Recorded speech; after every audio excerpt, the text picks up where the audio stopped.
Hi guys! So nakita nyo ba ang bagong post ni Bianca Di Vera na bagong TikTok? Ang saya lang, ang energetic ni Bottoms. Yes, kasama niya si Dustin syempre at si River Joseph. Yung kanyang mga ka-close talaga na walang halong chemical.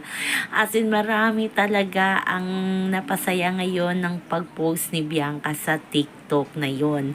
Kasi magkakasama ata sila ngayon na nag-shooting ng Hotel 88, The Secret of Hotel 88. So ibig sabihin na yan, pag magkakasama ay nandoon din si Will, si Mika, si AC, si Ralph, si Josh, si Kera, si Brent. Di ko lang sure kung si Isner or si Clarice nandoon kung kasama nila. So sabi nga nila lumabas na nga daw ang secret ng Hotel 88 kasi nga ito na nga may photo na post na magkakasama at yung sitting arrangement nila parang magjowa. Si Will at si Mika, si AC at si Ralph, sa kabila naman si Bianca at si Dustin at si River na walang ka-partner kasi nga non-showbiz yung girlfriend. Non-showbiz. Wala dyan yung girlfriend niya na si Jella Alonte. So ito na naman, sumakit na naman ang mga puso ng Mick Brent ng Wilka sa kanilang nakitang photo.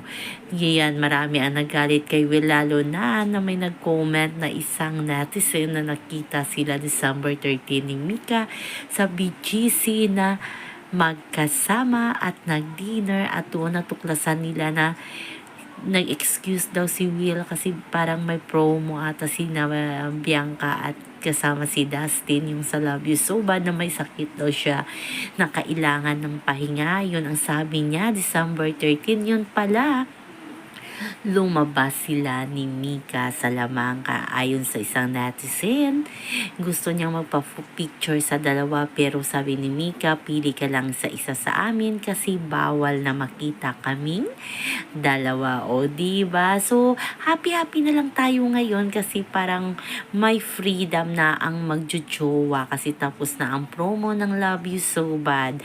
Si Dustin at si Bianca as in free na lumabas at makita ng public na silang dalawa.